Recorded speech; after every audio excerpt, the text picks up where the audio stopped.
because I can't fix any. We were talking about this with my mom earlier, and she was like, "Oh, my brother-in-law, he can fix cars and do things," and I was like, "Yeah, I can fix computers. That's my thing Specialty. that I do." Yeah, and I wonder which one is better, more useful. I think computers are more useful. Well, maybe for me because I use them a lot. But Yeah, sure. My dad used to own an apartment building, and we were there every weekend fixing something. So because of that, I've learned how to install a toilet. I can do minor plumbing that doesn't involve soldering or breaking off a wall. Install a water heater. I can do all that stuff. I put drywall up. It's just, but the thing is, I have no desire to do it because I know what a pain in the ass it is. of course, Especially the toilet because it's gross. Gotta get a new ring, and then the studs are broken in the bottom. It's just nasty. All right. Enough toilet humor. All right. wasn't humorous. No, it wasn't. And basically, what you're saying is enough toilet. Yeah. Enough toilet in total. Enough toilet talk. An excellent toilet brand. Which is actual. Oh, okay. All right. Mr. Patrick Beja, are you ready? Yes. I was born ready. That's what I was looking for. Here we go. Daily Tech News Show is powered by its audience, not outside organizations. To find out more, head to dailytechnewsshow.com/support. This is the Daily Tech News for Tuesday, November 22nd, 2016. I'm Tom Merritt, Patrick Beja, alongside host of Pixels, the Phileas Club, the Rendezvous Tech, and more. How are you doing, Patrick? So I'm in Paris currently, so it's a little bit earlier for me than it usually is for the show. So I'm more awake, supposedly, but theoretically, I'm a little bit sniffly, so I worry that my illness that had gone away has come back to make me less awake. So it's all very confusing. I don't know. Allergic to France? No, that cannot be. Sacre bleu? No, I say. Patrick and I are going to talk about the International Telecommunications Union's Measuring the Information Society report for 2016, which was introduced this week. And the top line is you'll see people saying that we have almost half of the world online. So we're going to talk about which parts of the world, how fast, what parts are doing well, what parts aren't, well, and what it means for us, what all of that means. It's an interesting benchmark that we're going to be hitting in this coming year. Motorola announced Android 7.0 Nougat coming to Moto Z and Moto Z Force. That means they'll be the first non-Google-made phones to be compatible with Google's Daydream VR headset. Xiaomi says it's going to announce an all-new product at the Consumer Electronics Show in Las Vegas on January 5th. Now, here are some more top stories. The U.S. National Transportation and Safety Board, not and. Tom said and. There's no and. It's not written there. I don't know why I said that. The U.S. National Transportation Safety Board is investigating an accident involving one of Facebook's Aquila unmanned aerial vehicles. Those are the ones that are delivering internet or meant to deliver internet from the sky to remote areas. The UAV suffered a structural failure during landing after its first test flight back in June, 7:43 a.m. on June 28th near Yuma. Facebook mentioned the failure in a July 21st post, but the NTSB investigation was unknown until now. And the NTSB isn't saying much. They haven't released any preliminary details or anything. Drones are failing. It is the end, right? Is that the appropriate reaction? Yes, I think that's the response everyone's looking for who writes the story up. I don't think it means anything except, oh, you had a structural failure. Good. Now you know how to fix that structural failure. And it was not like this thing fell out of the sky. It was during landing. Possibly it was a strut or some kind of landing device that failed or broke. But that's why you do test flights before you start launching things, right? It's during a test flight, and they're testing things, and they're seeing what worked and what didn't. That's like you're telling the third grade class, we had a test, and you all didn't get perfect scores. You're done. You're out of here. Get out of the school. Talking about that, U.S. President-elect Donald Trump named 2 advisors to his Federal Communications Commission landing team on Monday. Jeffrey Eisenack is the American Enterprise Institute of the American Enterprise Institute, has worked as a consultant in the telecom industry, worked at the Federal Trade Commission during the Reagan administration, and written against classifying the internet as a public utility. University of Florida professor Mark Jameson has worked for Sprint and has criticized the leadership of current FCC chairman Tom Wheeler. The 2 will recommend who the president should appoint to the FCC. Yeah, so there's a little bit of confusion about this. These 2 gentlemen are not going to be on the FCC. They're not going to replace Tom Wheeler. They're going to advise and make recommendations about who should replace Tom Wheeler and who should be on the Federal Communications Commission. Although Jameson himself has argued that maybe we don't need the Federal Communications Commission in the United States. It may be past its prime. They're both former lobbyists for the telecom industry, so they're certainly going to lean towards the interests of the telecommunications company. A lot of people feel because of their opposition to net neutrality that they might recommend people who would want to repeal net neutrality. I think that was going to happen anyway in any Republican administration. Fact is, it's going to be harder for them to do that because of notices for proposed rulemaking and that sort of thing. But an FCC appointed by this new administration would likely be more compliant with Congress and legislation. There's been a renewed call for legislation to overturn the open internet guidelines that Wheeler imposed. And let's, Wheeler was raising a lot of red flags for friends of a more open internet when he was first appointed. So we never know. But certainly looking at it from here, a lot of the issues that the US has with its internet infrastructure, which is often frustrating and I would say below par of what we have in other Western countries. That might be a hasty estimation, but it's certainly one that I've made over the past few years. We've discussed all of this. They seem to be against what would help better the infrastructure, in my view. So this is definitely a concern for me as I look at the US and the way it handles its internet services offering. Yeah, there are a lot of different perspectives on this.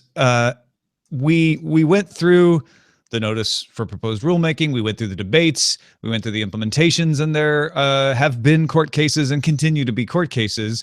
It feels a little bit like repeating history to start this whole debate all over again. One interesting thing we got from a friend of the show who works in the industry was listening to Chris Mitchell's talk about municipal networks last week, wrote, "I still don't think people understand the difference between a backbone provider and what you call an ISP, which is really just a cable provider providing local tails to the end customer. If we separate out the access network, which is the end fiber to the customer, from the internet service, which is what I've asked them to provide, we could provide more competition." So he's arguing like, hey, maybe we don't go back on the internet as a public utility. Maybe we describe the difference between a backbone and an ISP. And this person writes, "No one argues with a municipality building water pipes and roads and then having people use those. In this case, nobody should argue with the municipality running fiber." No, nobody should. And yet, I mean, it's the let's not spend too much time on this and rehash what we've said in the past. Sure. It is incredibly painfully obvious to anyone looking at this from the outside what the issue is: lack of competition. And anytime you try to bring in competition via some sort of regulation, because it's not happening on its own, this is just realizing the situation in which it is. Anytime you try to bring in competition, you have people saying that it shouldn't happen for X or Y reason. And as objective as I'm trying to be, this is not the way forward. Yeah, and again, these are people who have opposed Wheeler's open internet guidelines being appointed to create a landing team for an agency that will then, after January 20th, have new people appointed. So we're still far off from refighting this, but it looks like it might come up again. Yeah. And again, to be honest, Wheeler, we thought he was going to do the ISPs and the telecom industry's bidding, and he hasn't. So we never know. Stanford researchers studied how 7,804 students evaluated information online. 82% of middle school age children did not see a valid reason to mistrust a post by a bank executive that argued that young adults needed more financial planning help. It was labeled as sponsored content. When asked which of the two stories they would choose to learn facts about year-round schooling, 60% chose either the opinion piece or could not explain why they chose the news story. And 4 of 10 high school-age students believed a picture of a deformed flower and a headline about toxicity in Fukushima was enough to make a decision that, yes, it's toxic around Fukushima without knowing the source or location for the photo. So the Stanford researchers who did this study say this is worse than we expected as far as the critical abilities of students to be able to determine the veracity of the stories they're reading online. So a couple of things here. First of all, the study itself hasn't been released yet. I believe this is just a few numbers they provided to the public and not the full study. So maybe we are guilty of this ourselves. We're just looking at a few inflammatory numbers and thinking, the worst numbers that they have put out. You're absolutely right. Yeah. However, another part, I would be interested in knowing how adults would fare in those studies as well, because we're looking at this and the reaction would be naturally, oh my God, children don't know how truth works and the world is going to hell in a handbasket, which it might for other reasons, but this, but okay, those concerns aside, there is certainly a valid concern in the way we process information now. And I'm not so sure that it's about kids not understanding what this is about, but what we've discussed a few times, the abundance of information might require us as a society and people to process this differently than differently than we had in the past when we only had a few news sources. So it's definitely an interesting thing to study, and we should study it and try to understand it better. Yeah, and if you want to look at this as a first step towards understanding how people consume news, then I think it's very valuable once the full study is out. I don't think it's fair to look at this and say students are getting dumber. They're not. It's not surprising that you have students maybe blurring some lines because they're not as literate as adults. Also, very good point about, and would the adults really be that much better at spotting this? Also, I've had plenty of people tell me that they're fine with sponsored content as long as you disclose that it's sponsored and they find it valuable. That may be what's going on. These actually may be more literate students by saying, well, no, we know it was sponsored and it was a Bank of America executive writing this, but we just thought he made really good points, and it was disclosed where he was from. So we just, we thought that was a better post than the news story, which was, being too objective. It doesn't seem like that would be the case, but it could be though. You have to do more studying first of all before you decide what the actual problem is, and also really what we should be after is not do students do this, but what are the procedures to help people to make better decisions? Is this causing them to make a bad decision? Did they read this sponsored content and say, I don't mistrust it because I am up to speed on financial planning, and these are perfectly reasonable recommendations, but I still wouldn't go and immediately buy a Bank of America product because of it? Then I would think that would be a reasonable response. Yeah, I'm sure the middle school children were very aware of the financial planning situation that applied to them. There's some pretty smart middle school children out there. That's all. But yeah, to me, it's you want to study not just this. This is the first step, but then study the effects. Like, okay, what effect does that have on the kids?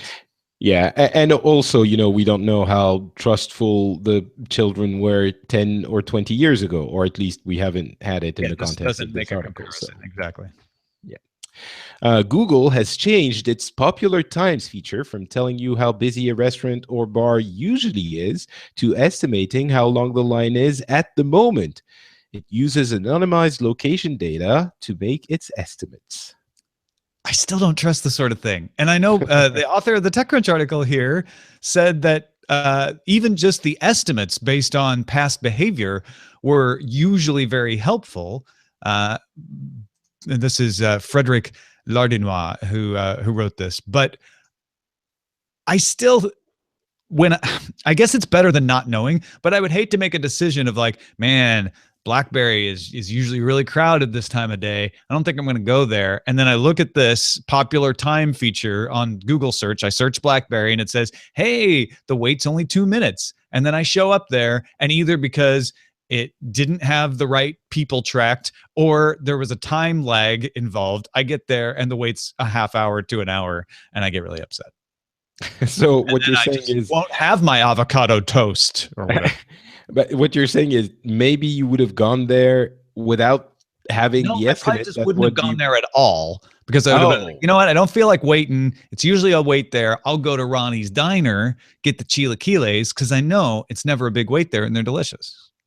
But what if at one point you think, well, maybe I should go there because usually at this time it's not very busy, but then you look at the estimate and it says you have 15 hours. Wait. Yeah. Well, see, then the opposite thing plays in, right? Where it's like, then your friend calls like, man, I showed up. There was nobody here at all. I think that's less likely to happen because the error seems to be we don't have the right people tracked versus, and it's got the usual times, which I think are actually fairly accurate. Well, so basically what it boils down to is hoping that Google isn't wrong, as with most things in life. Yeah. I mean, sure. Popular times. It's a useful piece of information. Here's another use. This is the most neutral way you could have put it ever. That's what I do. Walmart is experimenting with using the blockchain, the distributed ledger that is most popular as being used in Bitcoin, but it's a public ledger that's hard to fake, that everybody can validate. They're going to use it to identify sources of unsafe food. I find this fascinating because we hear about it being used in financial tech outside of Bitcoin, right? Because that makes sense. We know it can be used for financial transactions because of Bitcoin. So, hey, maybe we could use it for other kinds of financial transactions. The idea that Walmart is experimenting with is that the transfer of food items everywhere in a supply chain, so from the grower to the picker to the trucker to the warehouse to the store shelf, would create a digital receipt with no way, because of the blockchain, for the suppliers to alter that info. The test is being run on pork from China and an unidentified packaged produce item in the US. So maybe like, a carton of broccoli or something like that. We don't know. The hope is to identify unsafe products faster and with more accuracy, which would reduce cost. Right now, if there's a problem discovered like, oh, spinach has some E. coli and it's making people sick, they bought it at Walmart. Walmart will have to take all the spinach off their shelves at all their stores because they don't know exactly where it came from. This would allow them to say, oh, it's just spinach from this grower, so you just pull these products off. If the tests are successful, Walmart plans to expand them to multiple food items in both countries. Yeah, really interesting and creative way of using blockchain. And I suspect it's the first of, well, not the first, but it's one of many creative ways of using it to come. Yeah. I didn't even ever think, the whole idea of the food supply chain being untrustworthy just never occurred to me. And I don't know enough about it to really make a good analysis, but I can imagine where a warehouse would not necessarily even maliciously fudge results, but just say like, oh, I just put it all down there. Whereas the blockchain means it's easier. You don't have to spend as much time recording it, but keeps it all visible and easy to access in a database. Yeah, you should have realized something was, common between them because they both have chain in the name. So I'm just saying. I should have. You're absolutely right. ZDNet's Mary Jo Foley says her sources say Microsoft is working on an x86 emulator for ARM processors running Windows. It's expected to arrive on the Redstone 3 version of Windows in fall 2017. This would allow mobile devices in continuum mode to run desktop Windows apps, not just universal Windows platform apps. Last night, Twitter user Walking Cat found a reference to the emulation called CHPE. Yeah, and the guess is that it means some kind of hybrid performance, some kind of hybrid emulator. If all of that sounded like gobbledygook to you, here's the upshot. This would mean that any Windows desktop app could run on your phone while your phone is hooked up to a keyboard and a monitor, as long as your phone had a powerful enough processor to run it, because it would emulate it on the processor that's in your phone. So the processor would have to be powerful enough to be able to run the emulator, and then the emulator would run the software. But people have been running Windows emulators on all kinds of things for a long time, and ARM processors are getting more and more powerful. This could be huge for a rumored Surface phone. There's been rumors about an emulator called Cobalt that Mary Jo Foley has also reported on.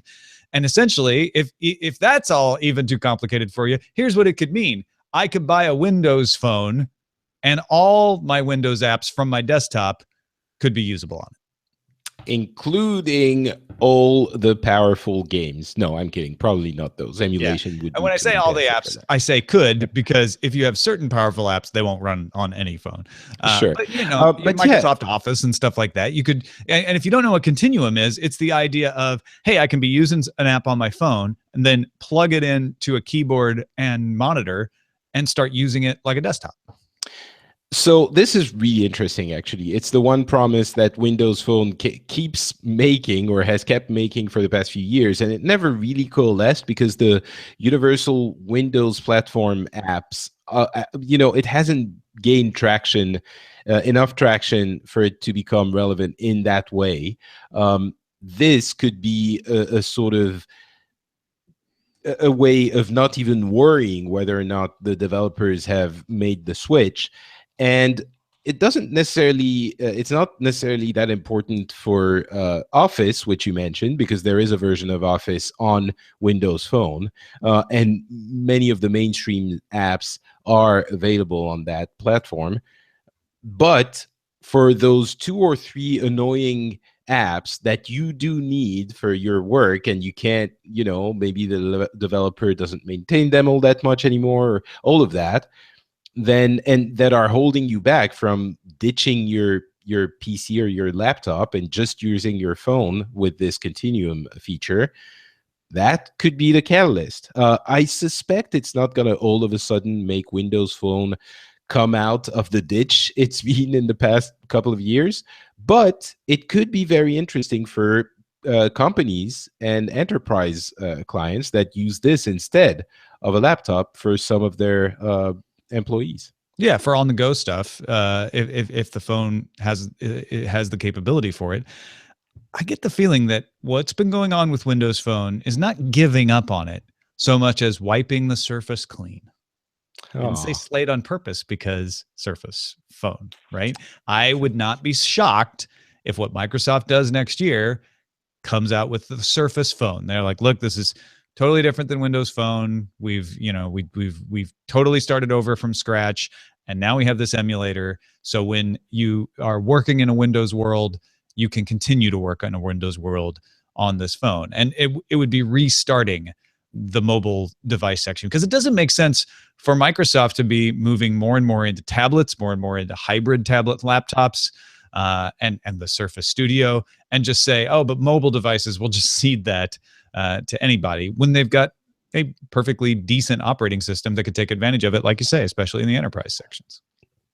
I don't know about wiping the Surface clean again, because it seems they've been doing this, with Windows Phone. Was it 7 or 8, and then 10, and Windows I mean, there's been so many different versions where you thought, all right, this time it's going to work out in the past 5 years or so. I think at this point they're just going to say, and we have this new feature, and it's gonna be nice, but not like we've re-engineered everything from the get-go, from the start. So, All right. anyway.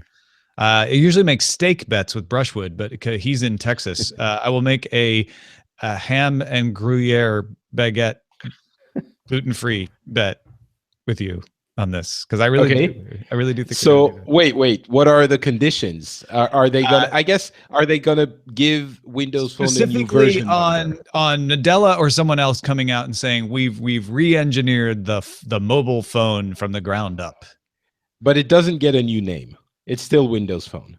Not Windows Phone. The operating system doesn't get a new name. No, it's because officially the operating system is Windows 10.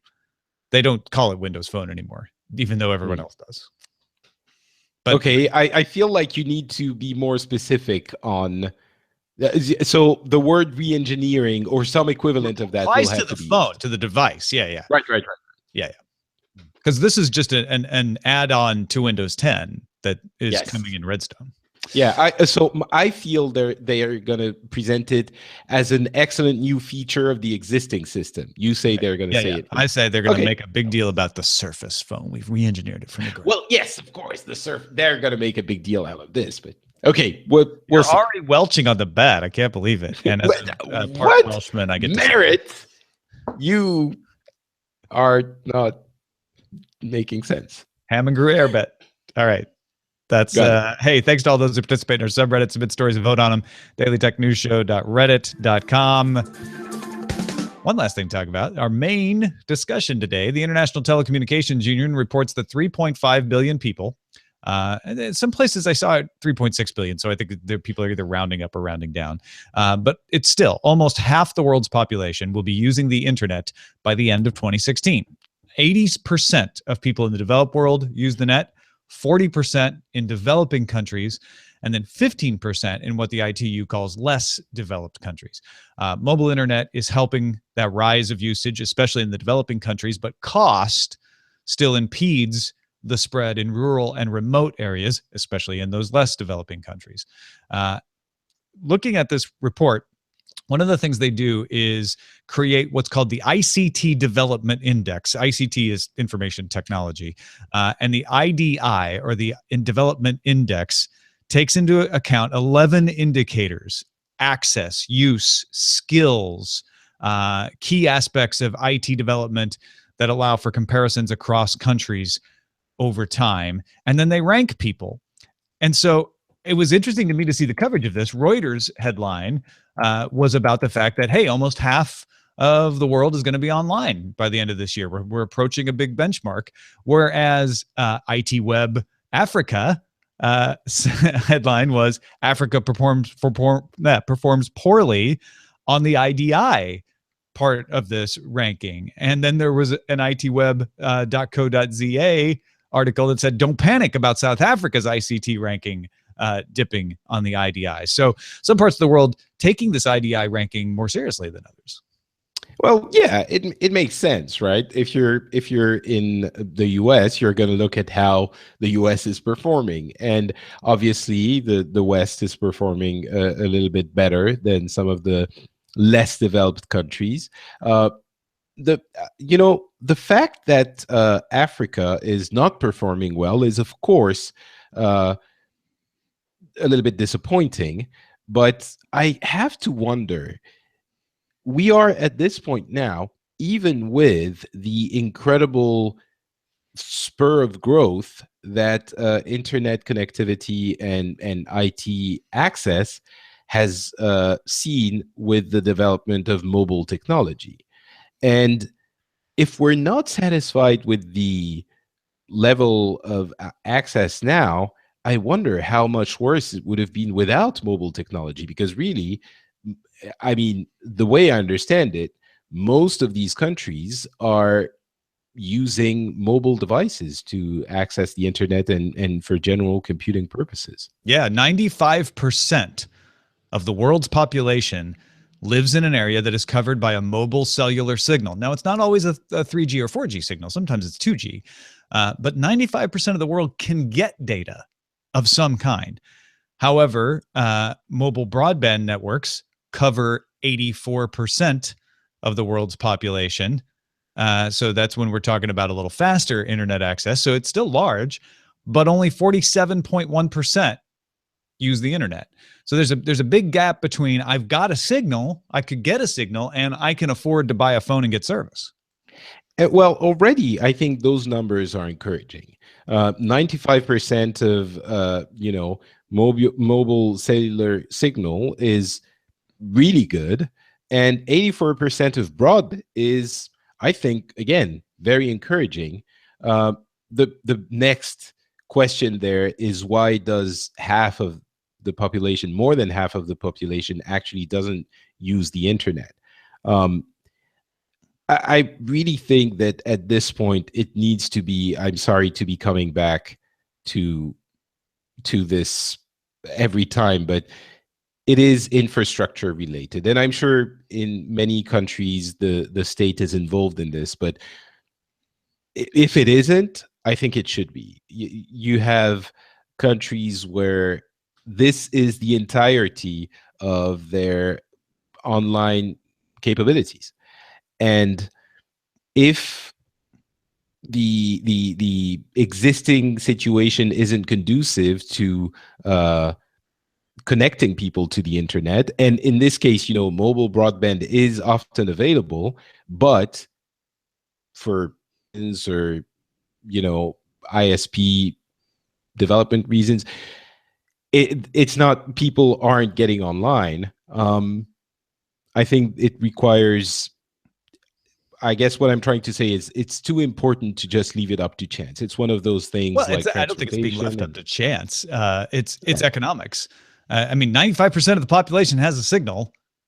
Some of them may not understand the benefits. Some of them may not want the benefits. Even in developed countries, there are people who say, you know what, I just don't want the internet, right? For whatever reason. But the biggest problem is cost. There is a little bit of cost of infrastructure, which raises the cost of the service. But there's mostly just economic development isn't such that people can afford the phones and the service. Sometimes it's because the service is too expensive, which I think is what you're alluding to here. But more often than not, it's, you need jobs, you need money. They do a good job in this report of talking about the places where purchasing power is good enough to buy service. And actually, Asia Pacific has the lowest price for mobile service, has the most affordable mobile service.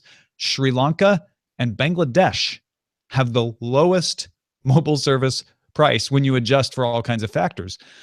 So I mean, this isn't the developing countries leading the way because they've got low prices. It's people just not having jobs that can even afford to get the lowest price service in the world.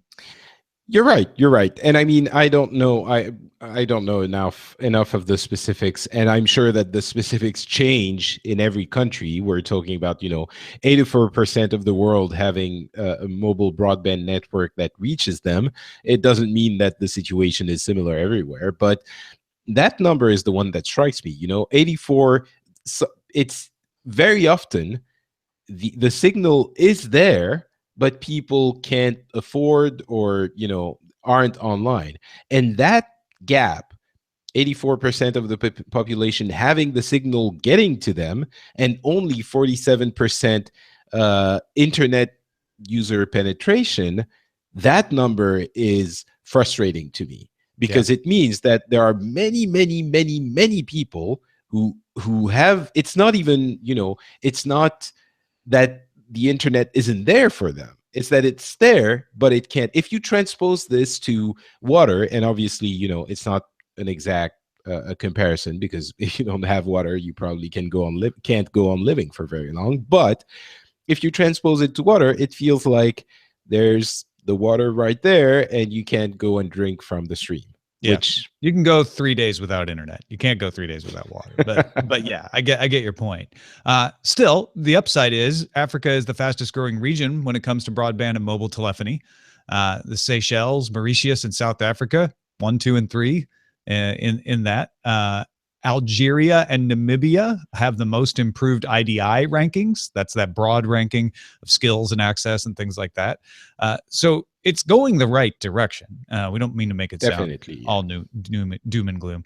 And actually, the Caribbean is making great strides. St. Kitts and Nevis is the most improved country in the world in the IDI ranking, followed by the island of Dominica. That's not the Dominican Republic. It's the island of Dominica, and Grenada.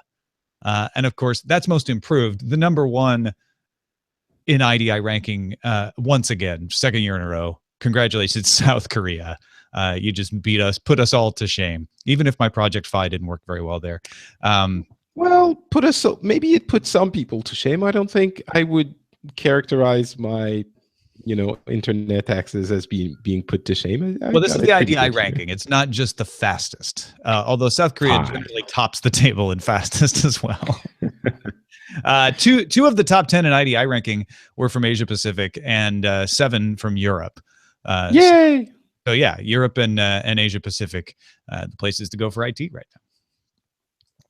All right, let's talk about our messages of the day. We've got a couple of them here. First of all, Mike wanted to follow up to Chris Christensen's Tech and Travel Minute. If you watch the video version, Tech and Travel comes after the audio version for audio listeners, or it's in the treasure chest if you're on Patreon. But he was mentioning Disney getting approval from the FAA to fly drones for a thing at Disneyland.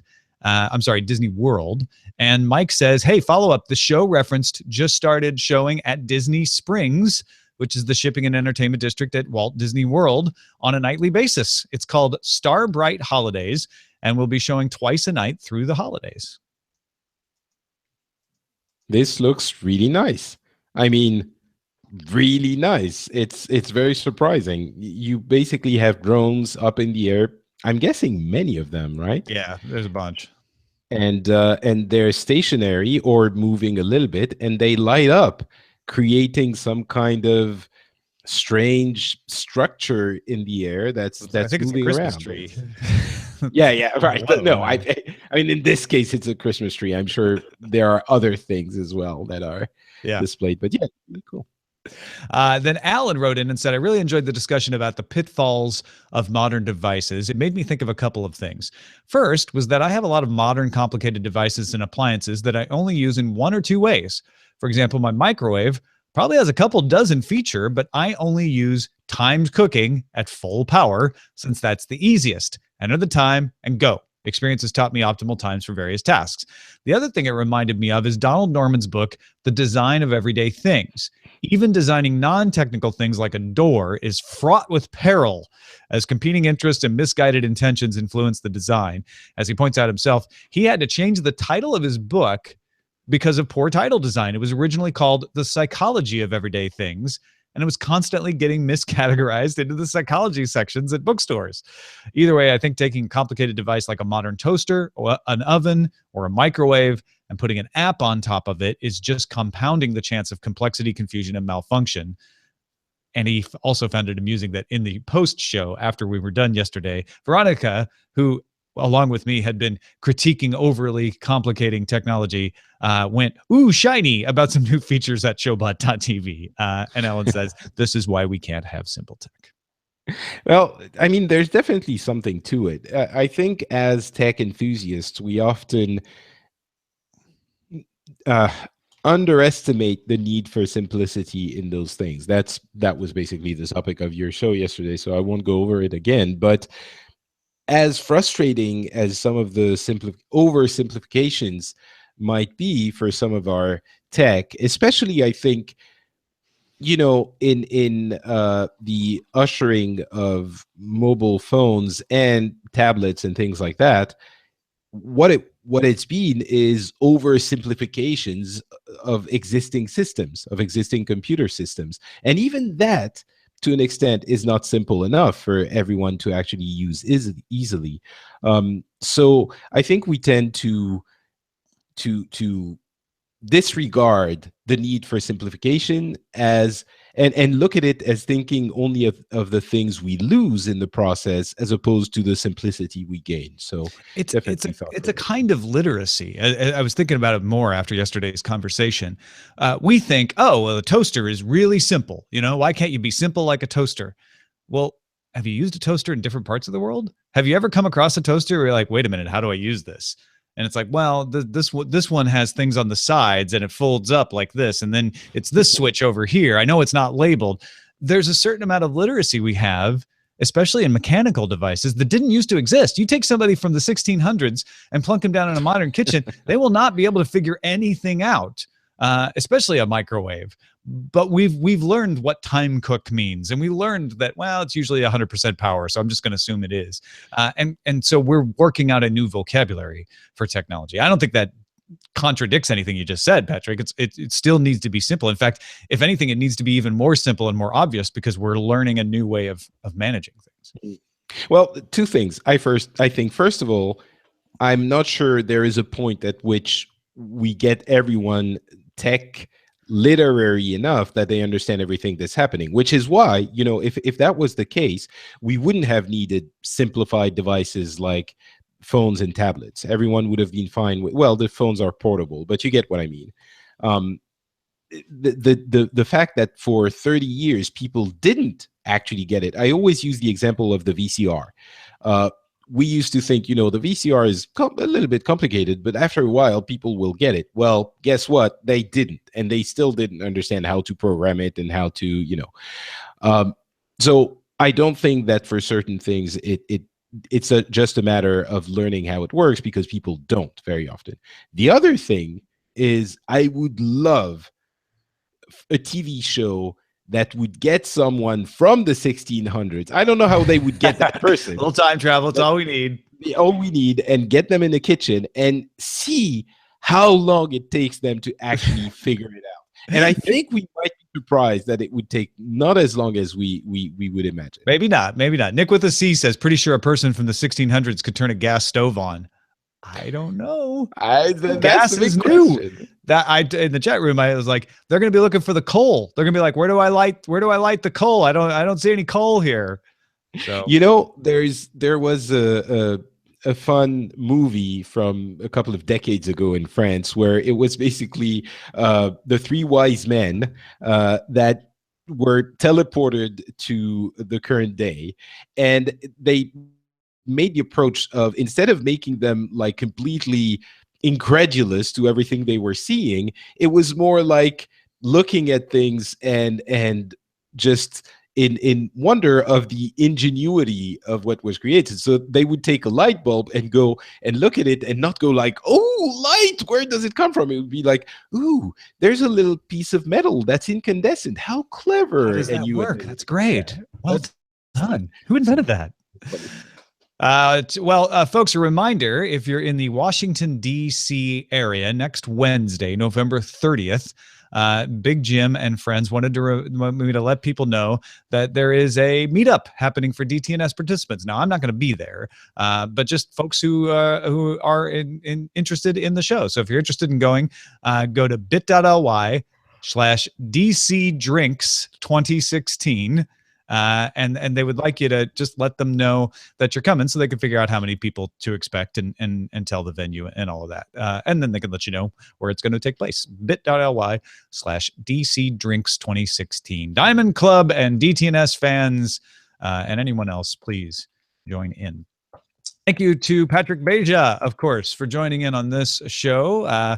Enjoyed the Phileas Club, as I always do, most recently, and you've got all kinds of things going on. Yeah, I guess I would definitely point people to the Phileas Club. It's been a very interesting couple of weeks for a lot of people, and it's been especially difficult and trying for me because on the Phileas Club, I always try to take a very measured view, and sometimes even going to the other side of my political beliefs to try and understand how people think there.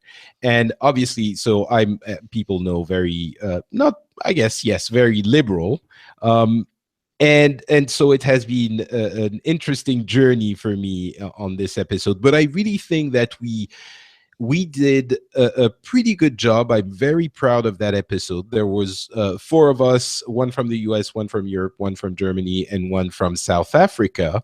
And we covered what we learned from this very shocking result of the election.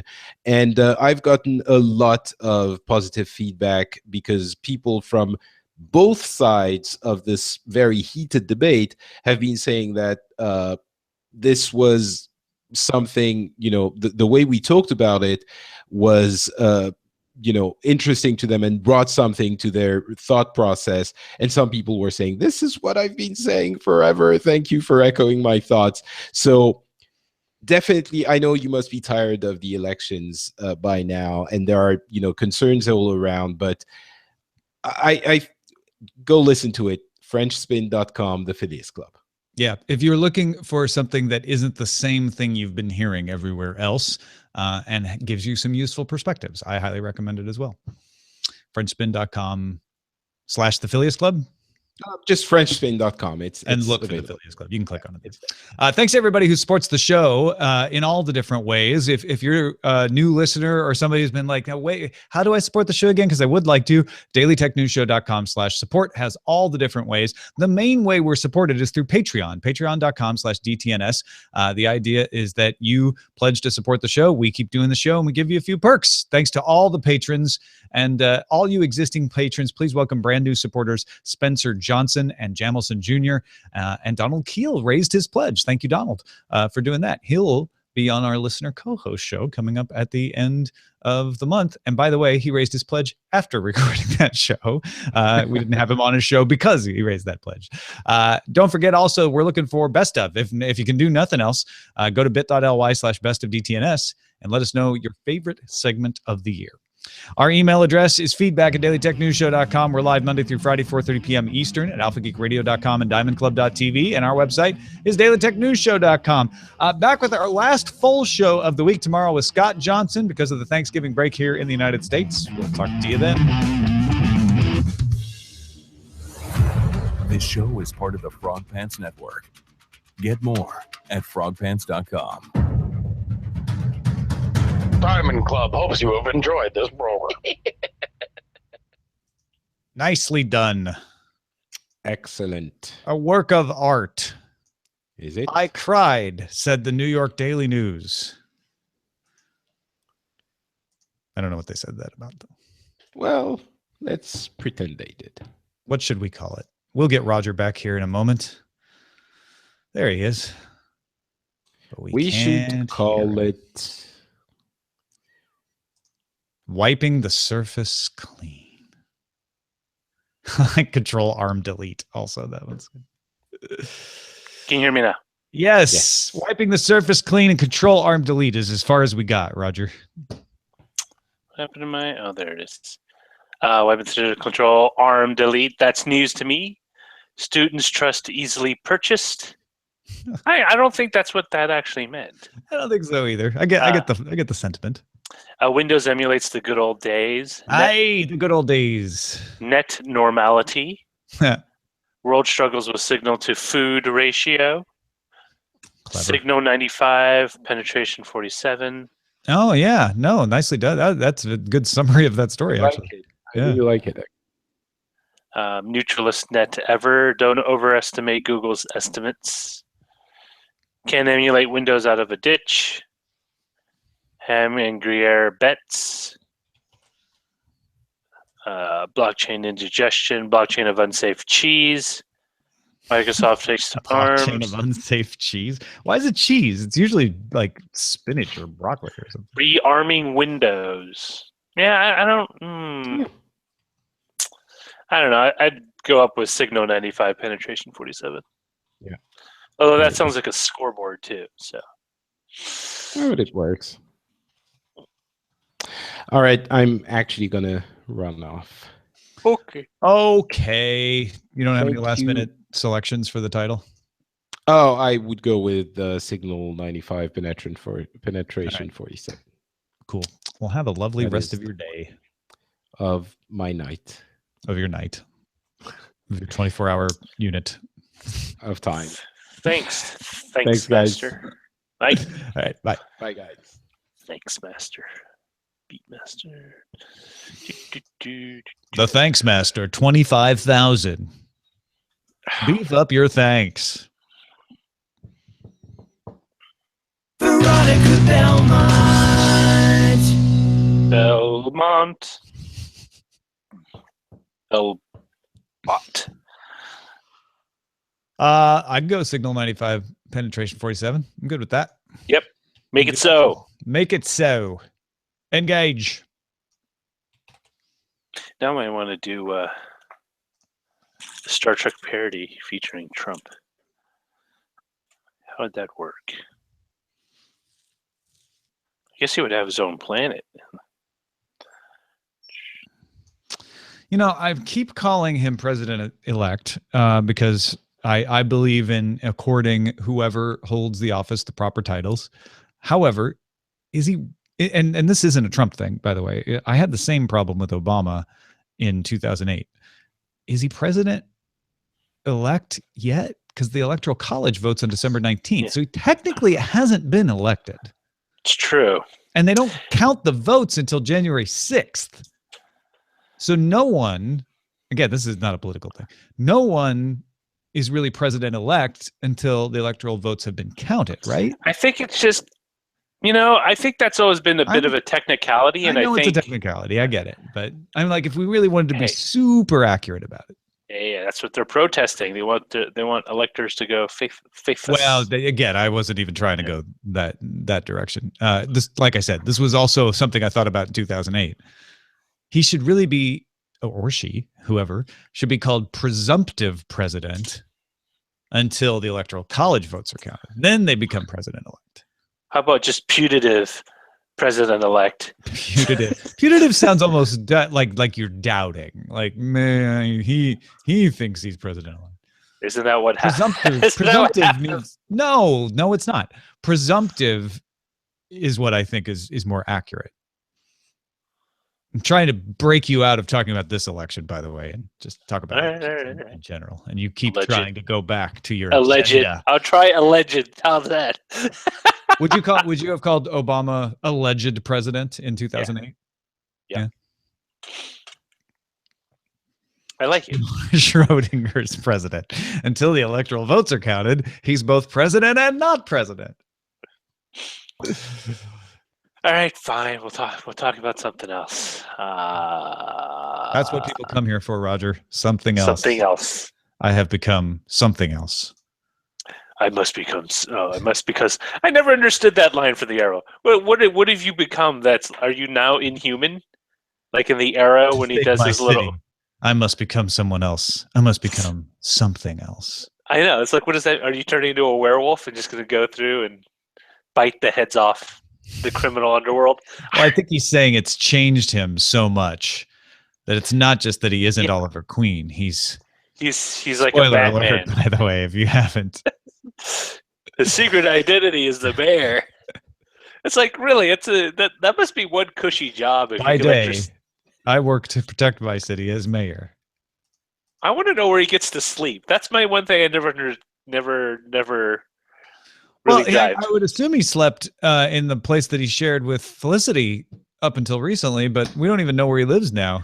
He needs like a good night's rest. You just can't go around spending all night chasing after the criminal element and not like get your Z's.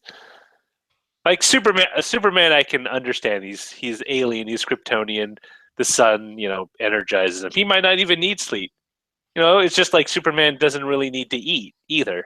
He just does it out of. Could he sleep while he flies, or is he just going to plummet to the earth? No, you're thinking of dolphins or birds. No, you're thinking of birds when they fly. Like geese sleep a little bit. They take power naps. A plane.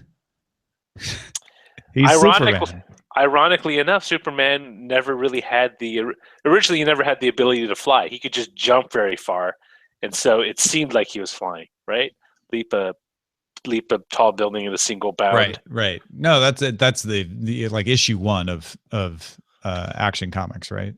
And then in the late 70s, with the Super Friends, they made Superman like super strong. He could like push planets out of their orbit, and then push them back in after they clean up whatever ecological mess mankind had left the planet. I mean, essentially, his flying, it could be considered just long-term jumping. Jumping, yeah. But he could do all sorts of things. Like, he could do loop-de-loops. I mean, that's a pretty odd jump if you think about it. It's a cape, right? The cape helps him do that. Lets him spin out of control. Wow, Trump and then, oh. Why you do that? Why you do that? No, I was just reading what You're addicted. You're addicted. You saw his name and you couldn't, like, there's plenty of other things being said in the chat room. I've been trained. I've been trained. You've trained yourself. Have I? Yeah. You are what you eat. What? I guess if I was a cannibal.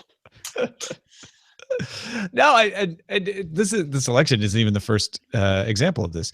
We do this. We get obsessed with with news things, and then it activates the reward circuit to constantly go back. It's what has happened? What has happened? What has happened? That's what just happened to you just then. Yeah. It's an addiction. And jazz is the cure. No, I don't think that's true. Now you clicked on that link, didn't you? Thanks a lot, Beatmaster. Beatmaster's your dealer. Sending you links. I already read that. It's okay. I closed it. It's like, oh, I read this. Shane says he wouldn't call it the reward circuit, but it is. Yeah, I mean, in the same way that people smoke when they get anxious or stressed, as a way to placate. Well, there's a little bit of a confirmation bias going on, right? I want to see something that confirms how I feel. And honestly, I think that's probably more what's behind the fake news outburst is people wanting to see things that confirm how they feel. And so they're like, oh yeah, I don't care if it's true or not. That confirms what I feel.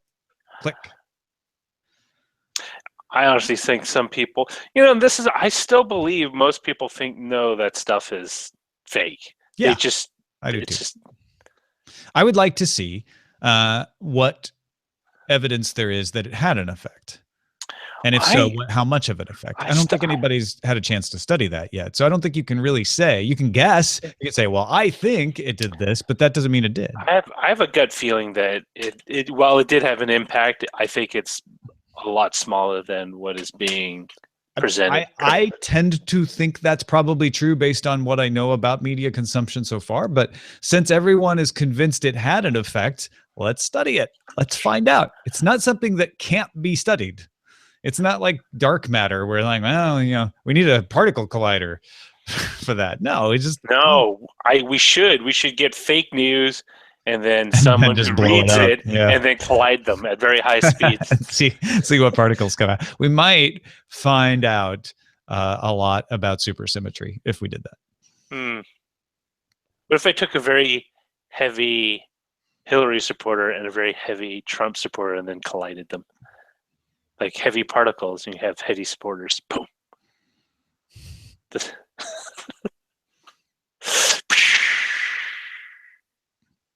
Actually, have you ever seen that movie On the Edge of Tomorrow? The one with Live, Die, Repeat. Yeah, the one with the DVD. What's the Tom Cruise? Yeah, I watched that on TV last night. Oh yeah.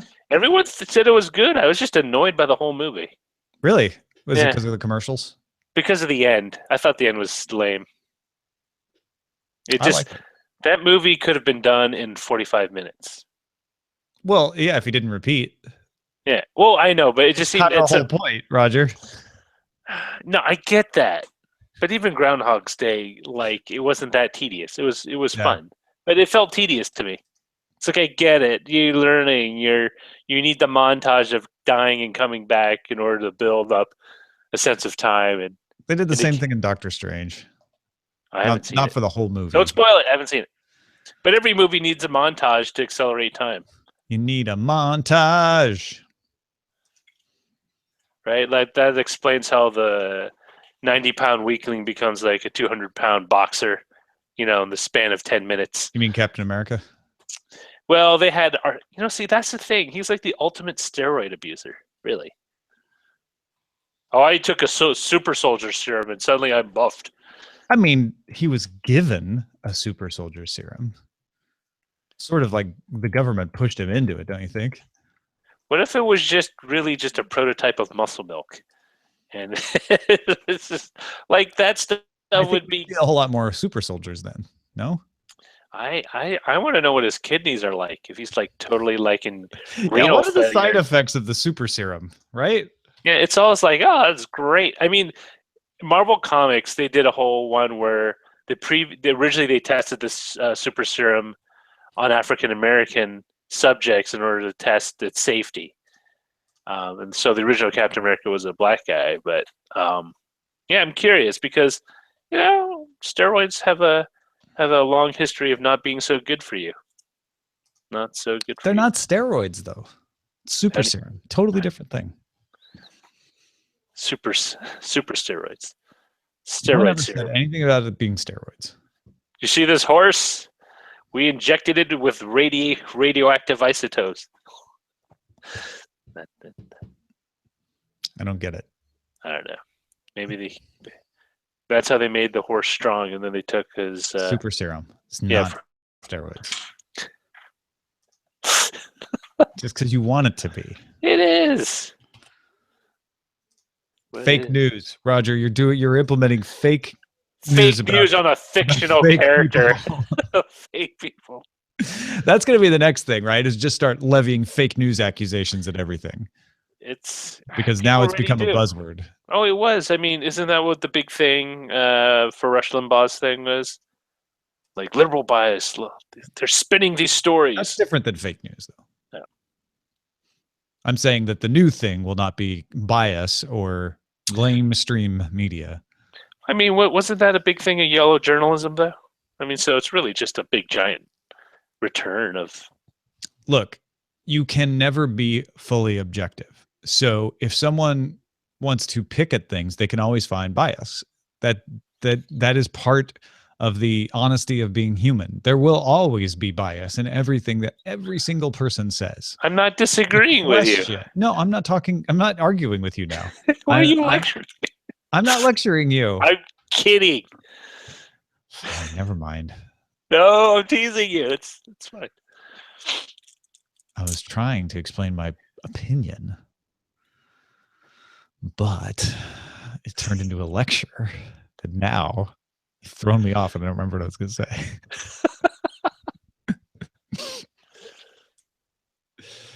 Vita rays. What was Vita rays used? Listen, it bruises me when you knock me off my high horse like that, Roger. I'm not trolling anyone. If I was trolling, I would set up a Is it trolling when your friends do it? I don't know. But am I really trolling or am I just poking fun? Steve Rogers. Yeah, what's the difference? Steve Rogers. That's pretty funny. I guess the short version was like, yeah, nothing is entirely objective, but that doesn't mean we can't be closer to accurate. How's that? Closer to perfection. Shorter. It's all a continuum. Microsoft Windows continuum. Isn't available soon with your ARM emulator. Isn't that the Borg religion? That particle? What was that particle? That was perfection or whatever. Incarnate. Perfectonium. No, there was that whole thing out of my mind because I didn't like that storyline. I kind of remember. I still think it's weird that the was Borg that in the movie though, or was that in the series? Voyager. Remember? They find that one element. Yeah. That Janeway has like this super secret bomb to blow up, and it's like, well, why don't you use this thing where we Omega particle? Thank you. Yes. Krug got there too. Omega particle. It's like it's Star Trek's version of Darkseid's anti-life equation. Species 2478 or whatever it was.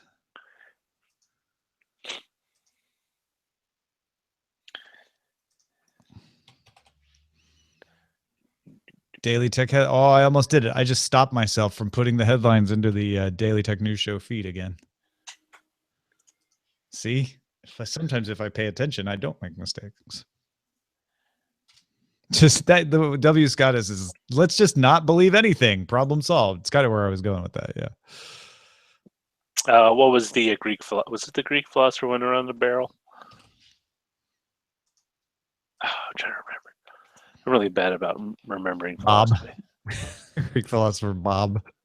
No, the one that Species 8472. Man, you guys are good. 86753. Listen, I'm not calling anyone named Jenny. Wait a minute. We work with a Jenny. My wife. No, there's saying species 8472, and then Shane just threw in 8675309. That actually turned out to be a real phone number. Pissed off the people at the other end. Ham and Gruyere bet has been made, although I don't remember. Patrick has confused me about the terms. His wily Frenchness. He charmed you with his right? charismatic he disarmed me with his French charms. All right. Thanks, everybody, for watching, listening, and otherwise participating. That's like a really bad cereal. What? French charms, like Lucky Charms. Who do you get a magical purple Eiffel Tower in every box?